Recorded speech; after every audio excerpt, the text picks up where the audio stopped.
Nah, baik, bismillahirrahmanirrahim. Assalamualaikum warahmatullahi wabarakatuh. Nah, hari ini kita akan melanjutkan perkuliahan kita dengan mata kuliah komputasi grafis arsitektur, di mana minggu lalu kita sudah mengenalkan tools-tools yang ada pada AutoCAD. Nah, untuk pertemuan hari ini, saya akan mengajarkan tentang pembuatan template sebelum kita melakukan penggambaran. Nah, jadi mohon diperhatikan karena ini akan memudahkan teman-teman dalam menggambar. Nah, selain itu pengaturan dari template ini silakan teman-teman buat senyaman mungkin dengan teman-teman agar lebih mudah dalam membuat gambar. Oke, kita langsung saja saksikan videonya. Oke, hari ini saya akan mengenalkan bagaimana caranya membuat template untuk penggambaran. Oke, jadi eh, jika kita sudah masuk di layar, kita bisa masuk ke optionsnya dulu. Caranya ketik OP kemudian enter. Nah, di sini ada display. Di sini bisa kita ganti, bisa dark. Dark itu yang ini ya. Berarti dia warnanya agak gelap, atau kita mau yang terang juga boleh. Nah, bisa dilihat seperti ini. Saya oke. Nah, dia langsung menjadi terang seperti ini. Jadi kalau saya biasanya memakai yang dark saja ya. Tapi kalau teman-teman mungkin mau menggunakan yang light bisa. Jadi saya ganti kembali dark. Nah, kemudian di sini ada color. Nah, di sini color. Color ini adalah warna dari layar gambar kita. Nah, jadi di sini bisa kan, kalau saya sudah pakai black, biasanya kalau aturan awalnya itu adalah gray. Nah, di sini bisa ganti black, kemudian di sheet layout di sini white. Kalau teman-teman mau ganti black atau yang mana yang kalian suka, silakan. Di sini kalian bisa mengganti black, tapi saya biasa menggunakan white. Kemudian di block editor, nah di block editor di sini warnanya agak gray. Nah, saya menggantinya dengan black. Kemudian di plot preview saya membiarkannya putih. Nah, tapi kalau teman-teman mungkin lebih senang menggunakan black atau warna gray atau yang lainnya, silakan ganti saja di sini. Oke, kemudian play and close. Oke, kemudian crosshair. Crosshair itu adalah garis dari kursor kita. Jadi misalnya, coba ya, lihat 5, saya kasih 5, saya oke. Nah, lihat garis plus yang ini, yang saya goyangkan ini, itu adalah ukuran dari crosshair. Sementara kalau misalnya saya perbesar, saya buat anggaplah 20 ya. Kemudian oke. Nah, kita lihat dia lebih besar. Nah, ini sekali lagi tergantung dari kalian yang mana kalian merasa nyaman untuk menggunakannya. Oke, kemudian kita option lagi, OP, kemudian spasi. Nah, di sini ada open and save. Open and save di sini, jadi kalau saya di sini saya gunakan adalah AutoCAD 2010. Bisa juga AutoCAD 2007. Nah, di sini adalah output save as kalian. Jadi kalau kalian save as, maka file yang digunakan adalah versi 2010. Kalau 2007 berarti versi 2007. Nah, selain itu kalau kita save dengan 2010, maka bisa jadi ukuran gambarnya akan sedikit berkurang. Maksudnya sini seperti kilobyte-nya ya, dia akan sedikit mengecil atau berkurang. Nah, kemudian jadi saya klik, kemudian plot and publish. Nah, di sini ada tempat dimana kalian sering ngeprint. Nah, jadi kalau misalnya kalian terhubung dengan print, silahkan dipilih di mana printnya. Tapi kalau saya biasanya menggunakan yang Nitro PDF aja bisa, ataupun AutoCAD PDF high quality. Nah, ini bisa. Oke, selanjutnya Kita lihat di sistem, coba klik grafik performance. Di sini kalian bisa melihat spesifikasi laptop kalian apakah kompatibel dengan aplikasi AutoCAD kalian. Di sini sudah on ya. Oke, kemudian user preference. Nah, user preference ini di sini seperti yang minggu lalu ada di min DWG unit. Nah, di sini kalian juga bisa ganti menjadi satuan yang lebih kalian suka, milimeter, sentimeter, atau meter, ataupun yang lainnya. Tapi kalau kita biasanya menggunakan yang sentimeter. Kemudian target drawing, sentimeter. Oke. Kemudian drafting, masuk di drafting. Nah, ini adalah auto snap. Auto snapnya jadi di sini tergantung kalian lagi maunya yang kecil atau yang besar. Saya akan memperlihatkannya misalnya seperti ini ya. Nah, ini ada kotak hijaunya, ini adalah auto snapnya. Jadi misalnya kalian ingin yang lebih kecil, jadi misalnya OP, yang mungkin kalian ingin mengecilkan atau membesarkan. Nah, kalian bisa mengatur di auto snap marker size. Kemudian OK. Jadi misalnya nah seperti ini ukurannya. Yang segitiga ini ya. Oke, kemudian kita lanjut. Ini kotak dari crosshair kalian. Silahkan diatur. Oke, kemudian selection, ini fixed box size, kalian juga bisa mengaturnya seenaknya kalian yang mana. Kemudian grip size, seperti ini. Setelah itu apply, kemudian oke. Tipnya adalah kita mengatur rafter settingnya. Jadi kita bisa ketik DS, kemudian enter atau spasi. Nah, di sini ada beberapa pengaturan. Nah, di sini ada floor tracking. Floor tracking ini jadi kalau misalnya ini ada derajatnya ya, ada 90 derajat, ada 45 derajat, ada 30 derajat. Nah, di sini artinya kalau kita ingin melihat garis yang betul-betul lurus pada misalnya saya pilih 45 derajat, berarti apabila dia mendapatkan setiap 45 derajat maka dia akan muncul garis panduannya bahwa dia telah lurus. Jadi misalnya saya ketik 90, kemudian saya OK. Nah, misalnya saya bikin garis seperti ini. Nah, kita lihat ada garis, muncul garis hijau, ini adalah garis panduannya. Jadi bahwa ini adalah 90 derajat. Kemudian setiap 90 derajat maka dia akan muncul garis hijau seperti itu. Nah, misalnya saya turun 90 derajat, kita lihat garis hijaunya muncul kembali seperti ini atau ke atas. Nah, itu dia. Kalaupun kita mau setiap 45 derajat, kita bisa klik kembali DS, kemudian spasi atau enter, kita klik 45, maka setiap 45 derajat dia akan memunculkan garis panduannya. Jadi misalnya L, kita lihat ini, kemudian 45 derajat. Nah, seperti itu. Setiap 45 derajat dia akan memunculkan garis panduannya.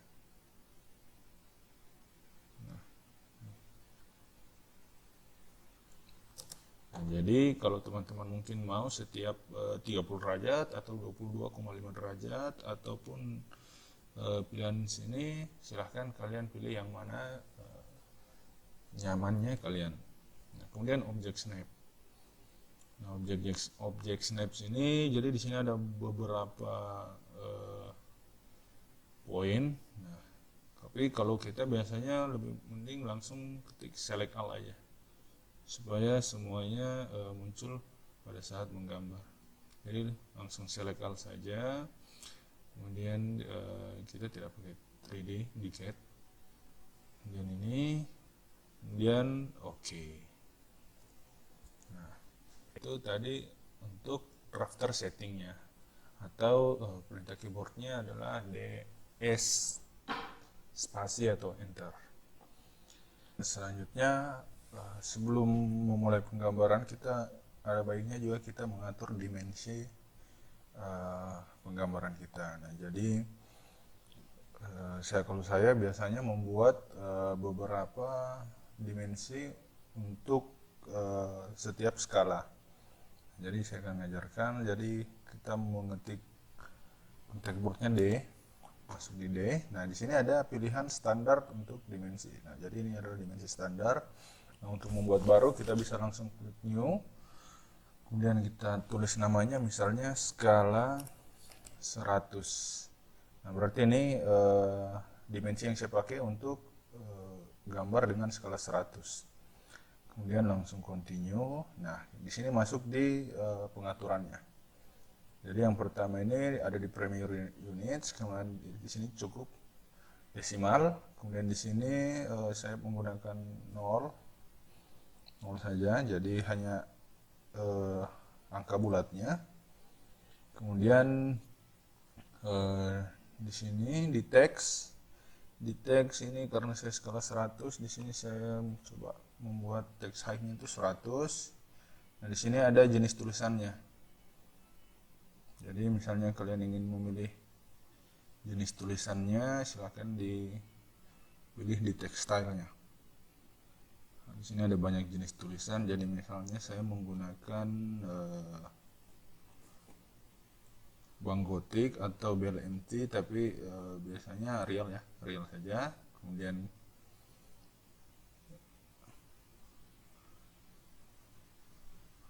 apply, kemudian close. Nah, sini kalau kalian mau mengganti warna teksnya, nah seperti itu. Oke. Kemudian klik ISO standard yang bisa digunakan. Kemudian masuk di symbol and arrow. Nah, di sini kita menggunakan architectural tick. Nah, seperti ini. Kemudian arrow size-nya mungkin bisa 50 coba. Nah, kemudian di lines ini dimension line-nya ini yang ini ya, kita bisa mengganti warnanya. Jadi misalnya kalian ingin warna merah atau mau coba warna kuning atau yang mana senyamannya kalian, tapi saya biasa menggunakan by layer saja. Kemudian ini ada line type-nya, apakah garis putus-putus atau garis sambung. Kemudian sini ada tebal garisnya. Nah, kemudian extend beyond text-nya. Nah, di sini biar 0 saja. Kemudian di sini baseline spacing-nya saya biasa kalau untuk skala 100 itu saya pakai 50. Kemudian di sini juga saya pakai 50. Dan di sini juga saya pakai 50. Nah, di sini langsung terlihat ya. Langsung ada previewnya mengenai pengaturan dimensi kita. Kemudian oke. Nah, setelah oke, nah untuk pilihannya kita masuk di annotate. Kemudian ada di sini pemakaian skalanya, apa kita mau menggunakan yang standar skala 100 atau annotative. Kemudian di sini yang saya buat tadi adalah skala 100. Jadi saya klik ini, kemudian DLI, ditarik. Nah, seperti itu. Jadi misalnya saya buat teras dengan ukuran 300 kemudian kali 200 coba. Nah, jadi saya ukur dimensi, klik, kemudian nah seperti ini. Atau bisa juga untuk lebih rapinya kita bisa memberikan ukuran pada saat menarik dimensinya. Jadi misalnya DLI, klik, kemudian turun, kemudian klik, misalnya 50 coba. Nah seperti ini. Kemudian ini 50. Nah, maka jarak antara dimensi dengan garis gambarnya adalah 50. Jadi sama ya. seperti itu. Nah, kemudian sudah ada tadi skala 100, kemudian saya biasa membuat yang skala 1:10. Nah, ini biasa kita gunakan untuk membuat dimensi pada gambar-gambar detail. Jadi misalnya detail pondasi, detail kolom, atau detail kusen. Nah, saya biasanya menggunakan yang skala 1:10. Jadi kita buat, klik D spasi, kemudian new, kemudian di sini rename skala 10 aja ya, misalnya, kemudian continue. Setelah continue kita atur Premiere unitsnya cukup sama saja, fit paling di besar teksnya saja. Jadi misalnya di sini mungkin saya cukup 20. Kemudian di sini anggaplah 10. Nah, kemudian di sini 10, 10, baseline spacingnya 10. Kemudian oke. Nah, jadi misalnya saya buat anggaplah di sini ada kolom ya. Ada IC, kemudian 30 kali 30. Nah, karena anggaplah misalnya saya menggunakan skala 100. Nah, kalau saya menggunakan skala 100 maka angka dimensinya akan sangat besar seperti ini. Nah, tapi kalau misalnya saya menggunakan yang 10, skala 10, maka dia akan proporsi. Nah, seperti ini. Kita lihat perbedaannya dengan menggunakan yang misalnya saya pakai skala yang 100. Nah, seperti itu. Ya. Oke, nah jadi silahkan kalian membuat, kalau mungkin kalian nyaman dengan skala yang ada di tengah, mungkin skala 50 atau 20, silahkan. Yang terpenting adalah bagaimana cara membuat dimension stylenya. Oke.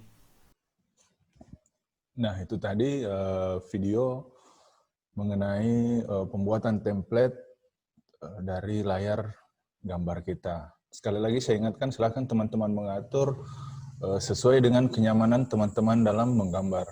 Mulai mungkin dari besar cross size-nya, kemudian auto snap-nya, silakan teman-teman atur kembali. Oke, kalau ada yang kurang jelas, silahkan kabari saya, ataupun ada pertanyaan, saya akhiri. Assalamualaikum warahmatullahi wabarakatuh.